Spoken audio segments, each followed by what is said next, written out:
Hey guys, you guys remember creepypasta? Yeah, those poorly written internet quote-unquote scary stories that had any kid under the age of 12 check under their bed and make sure they weren't followed to the bathroom at 3 a.m.? Yeah, I'm talking about myself here. Creepypastas have always been something that I grew up with. Like you had your Jeff the Killers, your Slendermans, your whatever this thing was. But there's one that I can't quite get out of my head recently. Uh, and I've seen them a lot on the internet. That would be a certain blue, hyper-realistic hedgehog, Sonic.EXE.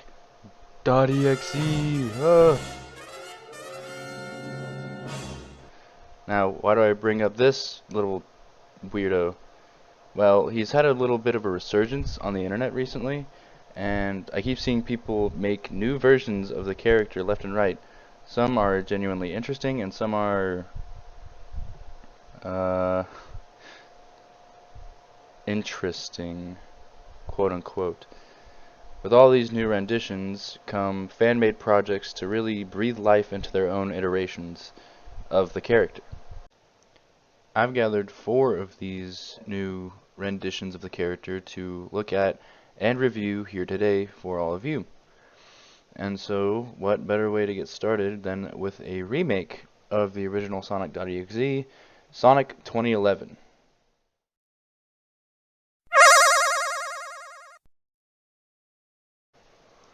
Now, as stated before, this is actually a recreation of the much older Sonic.exe by Mr. Crimson. This recreation was created by Joe Doughboy, the official co-owner of the Sonic.exe character, and John Kuhn.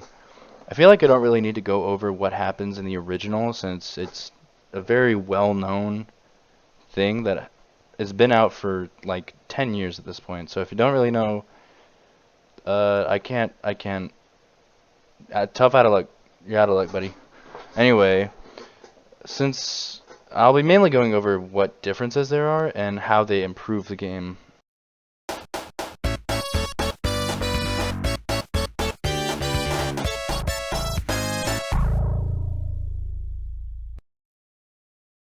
Starting off with the character selection screen.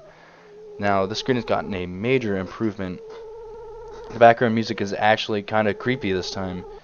I really like the unnatural drums and the weird tones playing throughout. It really unsettles you because it's so unnatural.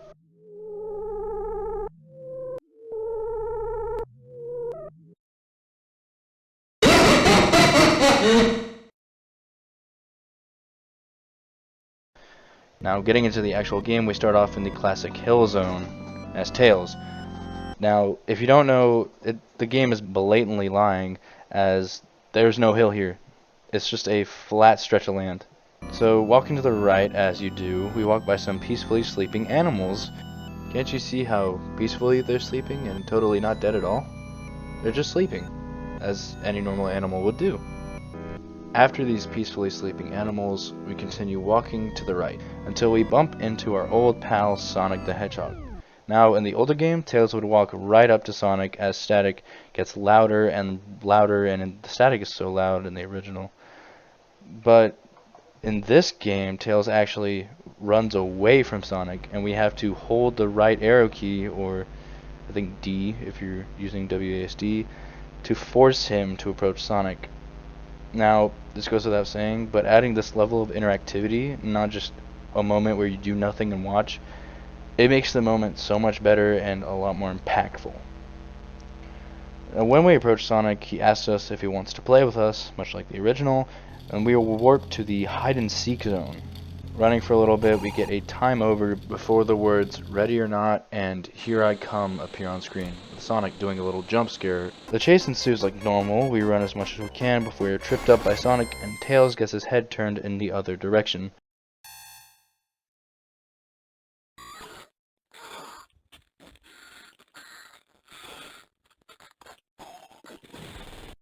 Now, one thing I forgot to mention before is the sprites in this game are really good.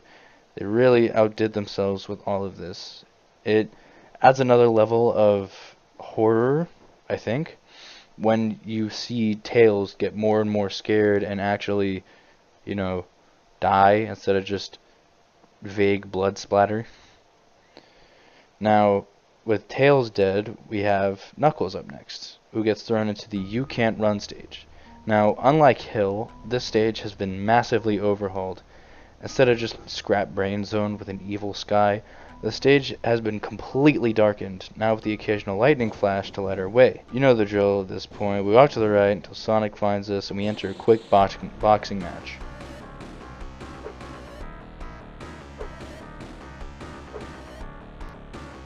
Funny enough, if you manage to hit him enough times, you can actually, yeah, never mind. After Knuckles gets a quick visit from the Tickle Monster, and, well, dies, we are then left to choose Eggman, who gets thrown into the ... stage. Now, this part isn't much different from the older version, except with the graphical upgrade and these neat little curtains that are moved on the sides of the screen.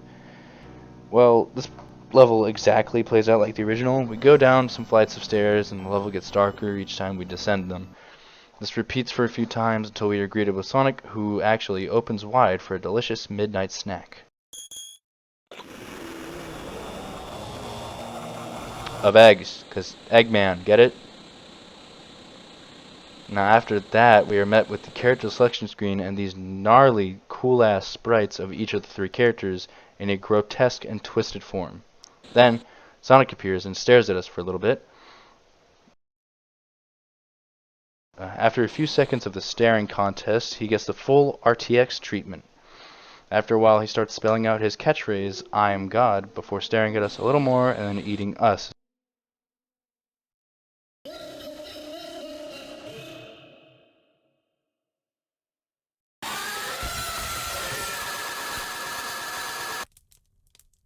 Now, this crack actually lingers on your screen, and it looks like this. You can't get it off unless you task manager it. In all, I'd say that this is the definitive way to experience Sonic.EXE. This game is basically just an all-around upgrade. The sprites are way better, there's actually some good scares and sequences, and it's an all-around enjoyable experience. Now, me personally, I would give this 4 blood-soaked Sonic plushies out of 5. And I would recommend this to anyone if they wanted to experience the whole Sonic.EXE game, but with a few fresh twists and a new coat of paint. With Sonic 2011 out of the way, let's move on to another, more creative reimagining of the classic Sonic.EXE, Sonic PC port.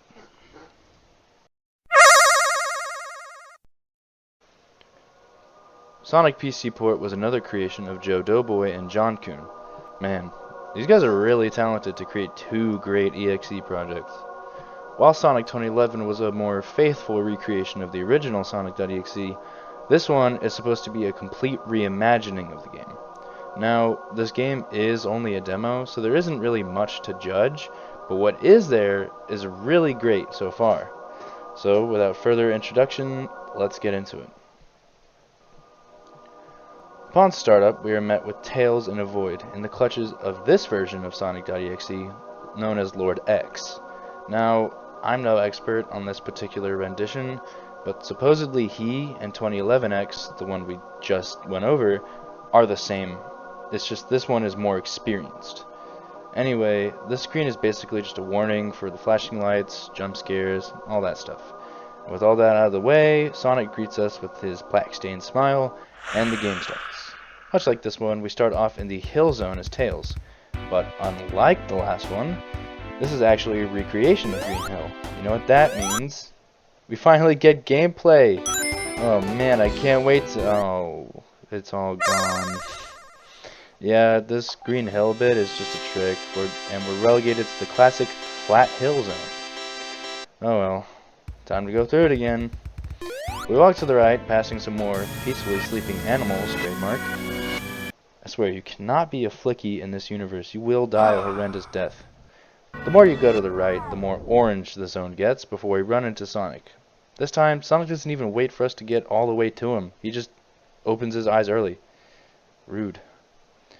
He welcomes us, and then we get thrown into the classic hide-and-seek zone.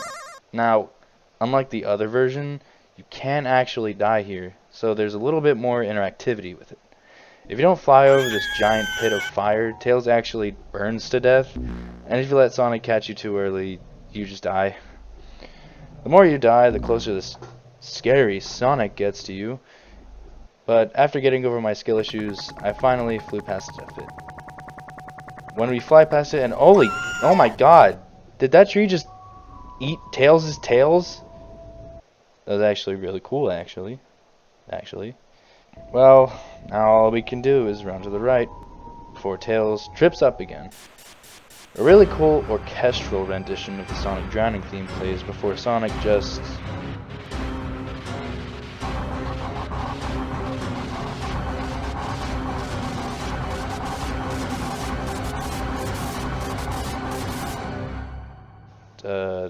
misses us?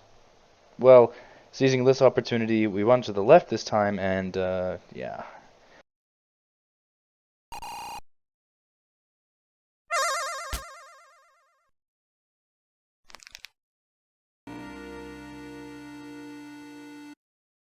Upon reopening the game, we are met with the Sonic title screen, but Sonic looks a bit different.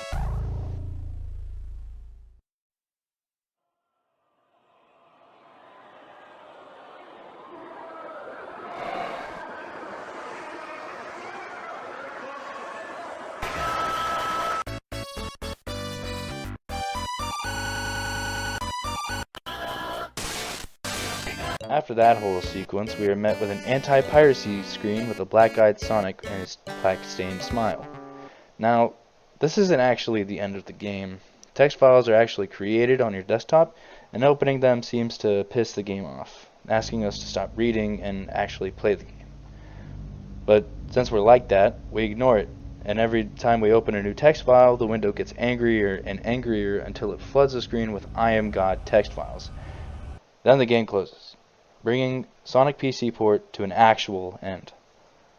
Now, that was probably one of the coolest EXE products I've seen in a while. Everything from the anti-piracy screen to the updated sprite art and the use of your computer makes these moments so much more impactful. Unfortunately, it's only a short demo, so we're going to have to wait and see where this thing truly goes. But for now, I'd give it 5 Tails dolls out of 5. There's so many cool moments that just made this game so much better to experience, and I cannot wait for the full version. So, with Sonic PC port out of the way, let's get to my favorite game in this list, and probably the best one here, Sonic.EXE.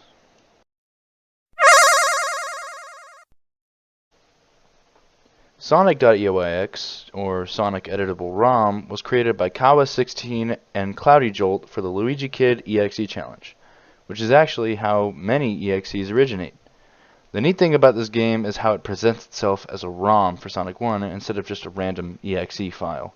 The game wastes no time with the scares, throwing us into EYX staring at us with ominous music playing in the background.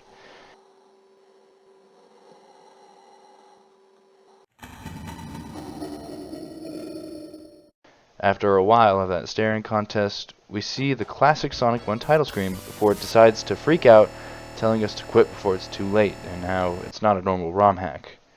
We are then suddenly thrown into the actual Green Hill Zone. Finally, gameplay, for real this time.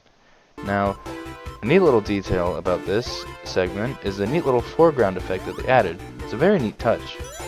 Now, since this level is practically a whole game, we'll be skipping around these longer sections. Reaching the end of the zone, we bump into Sonic, who turns and runs straight past us. Well, with nowhere else to go, we follow after them. A bit of running to the right, Sonic reminds us of our objective. The music distorts further and further, and Tails seemingly loses their eyes.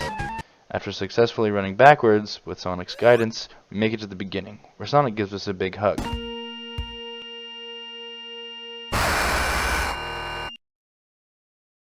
The emulator resets, and Knuckles gives us a stern talking to after causing Tails' death. He keeps admonishing us and describes how he wants us to suffer before the game just suddenly closes. Relaunching the game, we see classic sprites of Sonic, Tails, and Eggman before they get a whole graphical upgrade. After that, we can see Ray running in some void, with what appears to be Sonic staring at us in the background. Sonic says hi for a little bit, and we get a chase more akin to the classic Tails chase from most other EXE games. The chase has an abrupt end, however, as Ray falls and gets tickled.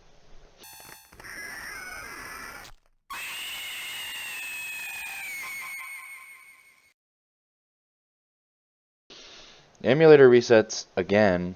Man, this emulator is really unreliable for it to keep crashing and restarting. Anyway, we get thrown into a bit of a staring contest before we suddenly get thrown into a completely new zone. This is like revolutionary for EXE games. And it also has gameplay. Oh my god. It's beautiful. This zone is known as Crystal Lake Zone, and it is long. If this game was just this zone though, it would be worth playing. A zone made from the ground up for an EXE game is like straight up bananas. Now, much like Green Hill, we're going to be skipping around this zone because there's a lot of platforming and I kind of had a lot of skill issues with this one. But after you made your way through the zone, the game suddenly cuts to Sonic taking a little swim. We're then thrown back into the zone for a little bit before the game takes us back to another void. This chase is a little more standard as we seemingly get caught in the end.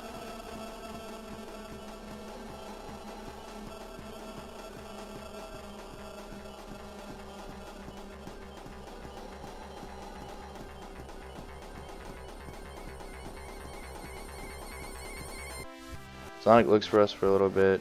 The three friends appear next to him. The game seemingly wants to see us with our webcam. Little does this game know, I don't have a webcam. Nice try, scary Sonic. After the staring contest, we get transformed into Herobrine and the stage goes dark. There's no background music, but there are sound effects. After making our way through this silent stage, Sonic stops and stares at us again before jumping off the stage and jumping us.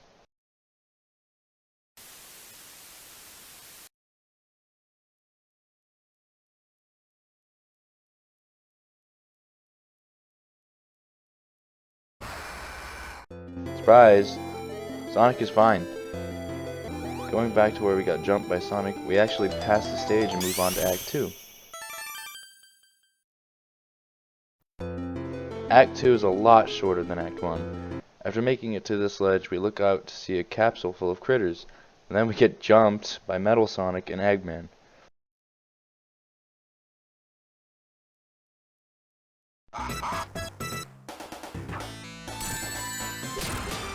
However, Eggman fails to notice a bush camper hiding right next to him.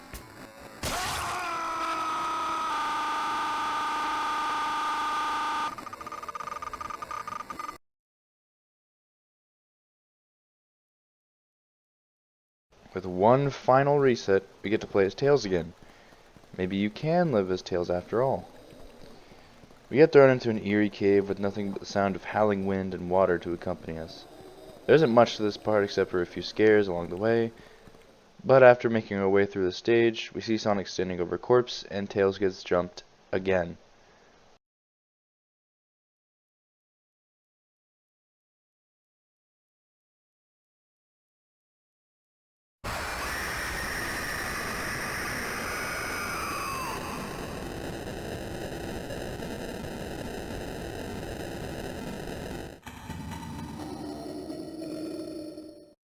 After Tails dies for the second time, the emulation restarts and Amy stares at us for a little bit, and then the game ends. All in all, this is probably the best EXE game we've covered today. There's so many cool sections and moments that are genuinely cool and fun to play. Now, I did leave a lot out of my explanation, which I did on purpose. This game is best experienced for yourself, but if you've made it this far in the video, that really isn't the case anymore. Still, I do recommend you go check out the game. It's one of the better EXE games, and one of the better Sonic horror games in general. Now, for my rating, I'd give this 5 Kefka laughs out of 5. The sprites are really cool, and the sequences are really interesting and sick, and there's so much to enjoy here. Now, with all the games out of the way, let's move on to my final thoughts about this whole Sonic.EXE thing. This whole EXE trend is actually very exciting for me, as I get to see something I used to watch as a child grow and develop into something new. I enjoy seeing all the new ideas that were presented, and I can't wait to see future of these types of games. Even if I don't fully understand the story behind some of these characters, I love watching the creators make something out of passion and try new things. If only we could have that in most modern gaming now. Anyway, the future seems very bright for Sonic.EXE, and I'll be sure to check out any new games that seem interesting. Thank you guys for joining me on this little yap session about this stupid blue hedgehog. I know I haven't uploaded anything in a while, but I'm starting to get inspired to create things again, so I'll probably make more videos soon. It won't take 7 months for me to make another upload. Trust me. Anyway, if you have something you'd like me to cover, be sure to reach out or comment or whatever. Until then, I've been the guy that got a little too deep into this rabbit hole, and I'll see you guys next time. Right after I find out whatever this thing is. Bye!